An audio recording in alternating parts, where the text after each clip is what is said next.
Umair bin Hamam. Saya pilihkan nanti kisahnya karena sudah waktu duhur dekat. Umair bin Hamam ini teman-teman sekalian adalah salah satu sahabat yang sempat ikut di perang Badar. Waktu Nabi sudah atur pasukan, musuh sudah depan mata, ini tinggal pecikan takbir perang nih. Sudah akan saling bunuh-membunuh. Lalu kata Nabi SAW dengan sabda yang masyhur dalam hadis Bukhari, demi Allah, tidak ada seorang pun dari kalian sekarang yang hadir di perang Badar ini, di kancah peperangan ini, terbunuh menghadapi musuh, kecuali pasti masuk surga yang luasnya seluas langit dan bumi. Umair ini, Ibn Humam, kebetulan lagi pegang 2 butir kurma di tangannya. Lalu dia bilang, bakhin.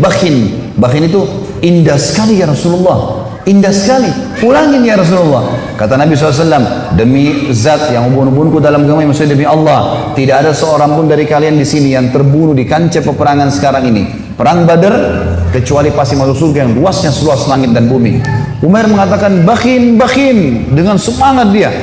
Maka kata Nabi SAW, kata Nabi, kenapa Umair? Kenapa kau bilang bakhin? Maksudnya indah sekali ya Rasulullah. Kata Umair, ya Rasulullah, aku tinggal masuk ke medan perang ini, dibunuh oleh mereka orang-orang kafir ini, masuk surga tanpa hisab, seluas langit dan bumi. Kata Nabi SAW, iya. Kata Umair, itulah sebabnya saya mengatakan bakhin ya Rasulullah. Saya akan kejar tuh. Baik, Umair ini rupanya dia manggil kurma, dia kunyah nih. Sudah mulai pecikan tangan, Allahu Akbar, sudah mau saling nyerang nih. Umair makan dulu kurmanya, ada 2 butir kurma. Waktu dia lagi makan, dia bilang, wahai Umair, sesungguhnya kalau kau habiskan kurmamu ini, masih lama kamu dapat surga. Dibuang sama dia maju berperang sampai terbunuh mati syahid. Lihat heroiknya sahabat ya, bagaimana mereka langsung menyambut apa yang disampaikan Allah dan Rasulnya. Kisah yang unik adalah kisah 2 orang yang bernama anak muda ini, Mu'adz dan adiknya Auf bin Afra. Ini teman-teman, Mu'adz ini umurnya 16 tahun, adiknya Auf namanya, ini umurnya 15 tahun. Ini masih belasan tahun ini. Bandingkan dengan generasi muda Islam sekarang. Azan aja belum tentu ke masjid gitu. Ini teman-teman sekalian ikut di perang Badar.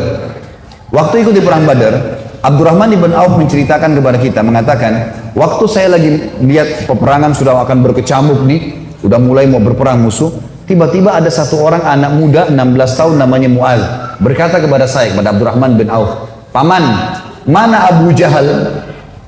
Kata Abdurrahman, kenapa kau tanya Abu Jahal? Kata Mu'adz, saya dengar dia orang yang paling suka menyakiti Nabi SAW di Mekah. Benar? Kata Abdurrahman, iya benar. Terus untuk apa kau tanya? Saya mau bunuh paman. Ini Abu Jahal ini saya mau bunuh. Kata Abdurrahman, baiklah, kalau saya lihat nanti saya akan beritahukan kau dia. Karena ini peperangan orang-orang lagi berkecamuk nih, kita belum tahu, nanti kalau kelihatan saya lihat.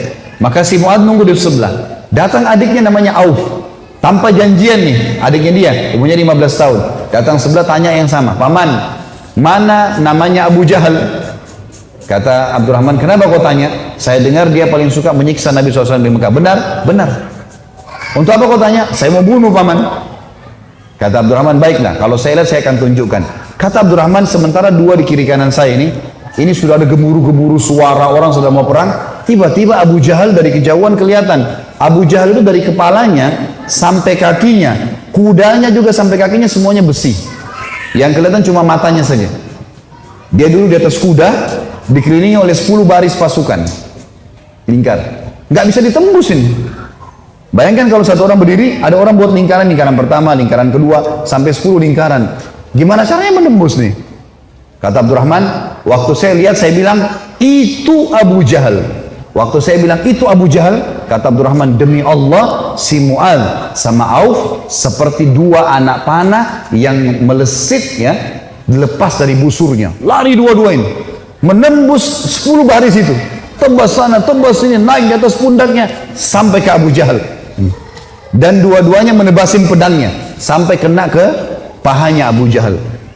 Sobek pahanya Abu Jahal ini, berdarah, jatuh dari kuda, gitu kan. Abu Jahal ini rajanya mereka ya, rajanya orang-orang Mekah waktu itu. Dan kalau ini kalah, ini mati, berbubar semua di pasukan. Yang terjadi teman-teman sekalian, si Auf, si adik ini 15 tahun, dikeroyoki oleh pengawal-pengawalnya Abu Jahal, mati syahid. Si Mu'adz ini sempat nangkis-nangkis, tangannya kena tebasan pedang. Tapi dia sempat keluar gitu kan. Dia keluar dari medan perang, 16 tahun teman-teman sekalian. Diambil imamahnya, diikat tangannya sama dia. Yang sobek itu, diikat sama dia. Dia masuk melawan satu tangan.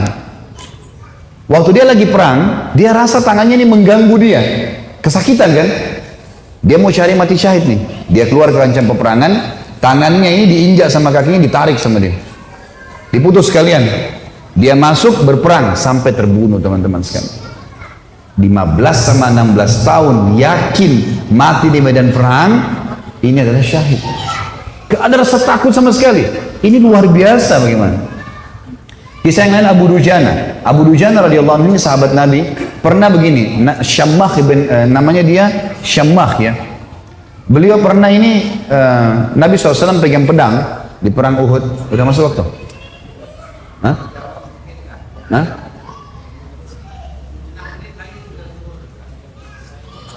Terus? Maksudnya mau pertanyaan? Butuh tanya jawab atau materi nih? Nah? Kalau saya sih lebih fokus ke materi ya. Lanjut saja ya. Iya, lebih baik kalau antum pulang bawa ilmunya mungkin lebih bermanfaat daripada ada pertanyaan. Insya Allah kalau ada waktu nih, kalau enggak ini.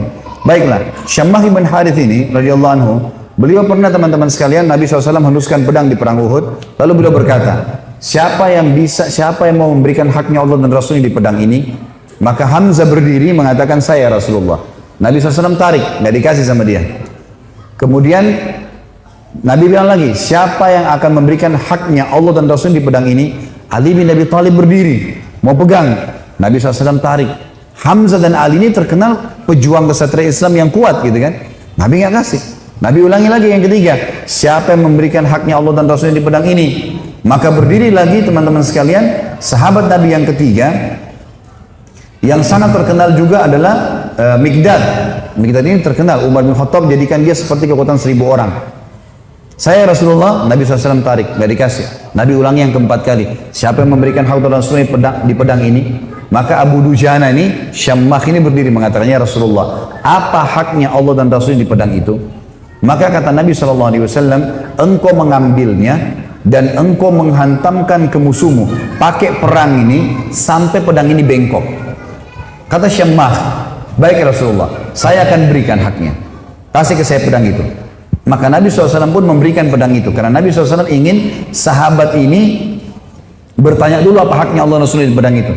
Maka diambil oleh Abu Dujana. Lalu Abu Dujana ini memegang pedangnya, lalu imamahnya tadinya warna merah, warna hitam, diganti warna merah sama dia. Zaman itu kalau pakai imamah merah berarti mau mati gitu. Dipakai warna merah sama dia, pedang itu dipakai, dipegang di dadanya sambil dia mengayun-ayunkan pedang itu di hadapan musuh orang Quraisy di perang Uhud ya. Belum perang ini. Lalu Nabi SAW lihat, Nabi mengatakan, sungguh perilakunya Syammah ini dibenci oleh Allah. Tidak disuka sama Allah nih, perilaku sombong. Kecuali di posisi seperti ini. Kecuali di medan perang. Boleh kalian tunjukkan keterampilan kalian depan musuh. Tapi kalau enggak, ya di lainnya Allah marah.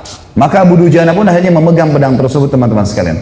Yang terjadi adalah, ada seorang sahabat namanya Ka'ab radhiyallahu anhu. Ka'ab ini berkata, waktu saya lihat Abu Dujana sudah mulai masuk menyerang musuh, di medan perang, saya penasaran bagaimana Abu Dujana memberikan haknya Allah dan Rasulnya di pedang itu. Saya pun melihat ada satu orang kafir yang sangat kuat menyerang orang-orang Islam, tebas sana, tebas sini, badannya kekar. Maka saya berdoa kepada Allah di kancah peperangan. Ka'ab berdoa, semoga orang kafir ini ketemu dengan Abu Dujana. Ternyata Allah kabulkan doa saya, dia bilang. Tiba-tiba Abu Dujana ini berhadapan sama musuh orang kafir itu.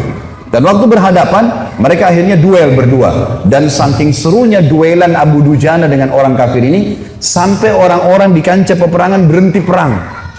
Menyaksikan duelnya mereka. Karena luar biasa. Orang kafir berhenti, orang muslim berhenti. Menyaksikan bagaimana Abu Dujana perang. Sampai akhirnya Abu Dujana ditebas sama orang tersebut dengan pedang dengan sangat kuat. Ditangkis sama perisai. Sampai perisai itu terbelah dua dan pedangnya orang kafir melengket. Maka Abu Dujana pun akhirnya menebaskan pedang itu ke arah orang kafir. Yang sampai membuat orang kafir itu terbelah bagian setengah badannya. Akhirnya matilah orang itu. Maka kata Ka'ab, aku pun akhirnya menghadap ke Abu Dujana dan dia berkata, wahai Ka'ab, bagaimana pendapatmu? Bagaimana yang kau lihat dengan ini?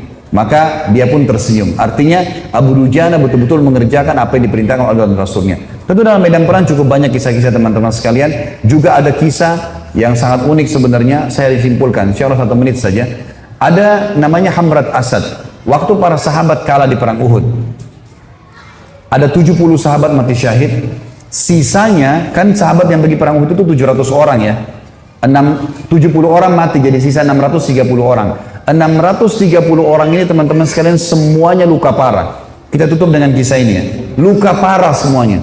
Nabi pun berdarah pipinya, keningnya berdarah SAW, giginya pecah. Pundaknya sempat dihantam oleh Ibnu Qami'ah. Beliau mengatakan, saya rasakan sakitnya sebulan. Ini sahabat semua, 630 orang luka semuanya. Dan minimal mereka luka 5 luka di tubuhnya. Di dalam kisah ini dikatakan teman-teman sekalian, pulanglah mereka ke Madinah di perang Uhud. Sedih, sahabat banyak yang kalah. Waktu itu karena awal peperangan menang, pulang ke Madinah. Waktu masuk di Madinah, tiba waktu maghrib, sahabat-sahabat ini 600 orang banyak tidak bisa ke masjid. Gak bisa. Ada 2 anak muda umur 14 tahun sama 15 tahun. Apa 15 sama 16 tahun. Tapi bukan si Auf tadi, orang lain ini. Ini anak muda ini saking banyaknya luka di badannya sampai ditaruh di atas kuda, lalu diturunkan, dimasukkan di dalam rumah, ibunya tinggal rawat. Gak bisa bergerak apa-apa lagi. Sholat pun dalam kondisi isyarat mata. Udah sakit semua nih. Gitu kan? Baik. Habis sholat subuh teman-teman, turun perintah Allah. Ini 1 hari setelah perang Uhud. Ada perang namanya Hamrat Asad. Nama lokasi Hamrat Asad ini, nama lokasi Asad artinya singa. Hamrat ini wilayah warna merah karena gunungnya banyak warna merah. Perintah Allah kepada Nabi Muhammad SAW, perintahkan semua sahabat Muhammad yang ikut di Uhud kemarin, 630 orang yang luka itu, semuanya keluar lagi, kejar lagi itu orang-orang Quraisy. Pasukan kalah ya, luka semua. Maka tersebar berita, pemanggil-pemanggil Nabi, hai sahabat-sahabat Nabi yang kemarin ikut Uhud, bukan orang baru, yang luka-luka parah, semuanya oleh Nabi disuruh ngejar menuju ke Hamrat Asad, kejar Quraisy. Maka sahabat-sahabat banyak, diantaranya Usaid bin Khudair, ada yang lagi nempel daun untuk mengeringkan lukanya, dicabut sama dia. Sami'na wa ata'na, kami patuh dan tenang. Dicabut semua luka-luka mereka yang tempel-tempelan, mereka pergi sambil ngalir darah. Ada 2 orang anak muda 15 sama 16 tahun. Ini di sini di riwayat tidak disebutkan namanya, yang tertidur di atas ranjang, ibunya ngerawat, sholat pun dengan isyarat mata. Waktu dengar ada orang teriak, wahai yang hadir kemarin di Uhud, semuanya tidak terkecuali telah turun perintah Allah kepada Rasulnya Muhammad SAW untuk mengejar Quraisy. Tidak 1 orang pun boleh tinggal di Madinah. Luka parah.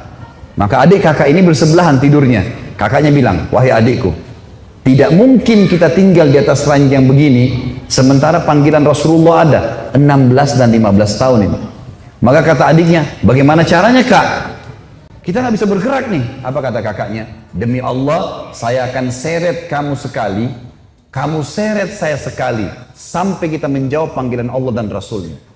Luar biasa. Saya waktu baca kisahnya sampai netes air mata teman-teman sekalian. Luar biasa. Dan akhirnya mereka seret-seretan. Sampai tiba di depan Nabi SAW, ada yang berdarah, ada yang ini. Terutama 2 anak muda ini, naik di atas kuda, itu, sambil diseret jalan ya. Waktu mereka diseret, semua pada nangis lihat. Ini luar biasa orang ini. Dan akhirnya sahabat ini semuanya pergi ke sana. Pas Quraisy dengar 630 pasukan yang kemarin kalah, tidak ada orang baru yang datang, bukan tenaga baru cuma yang kemarin, mau berperang, Quraisy tidak berani kembali.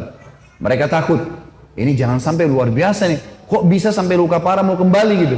Maka mereka tidak berani kembali dan tersebar berita kalau setelah kekalahan di Uhud, 1 hari setelahnya di Hamrat Asad muslimin memenangkan peperangan. Dan ini mengobati luka-luka mereka. Tapi saksi bahasan teman-teman bagaimana mereka luar biasanya dalam mempertahankan agama ini. Allahu a'lam.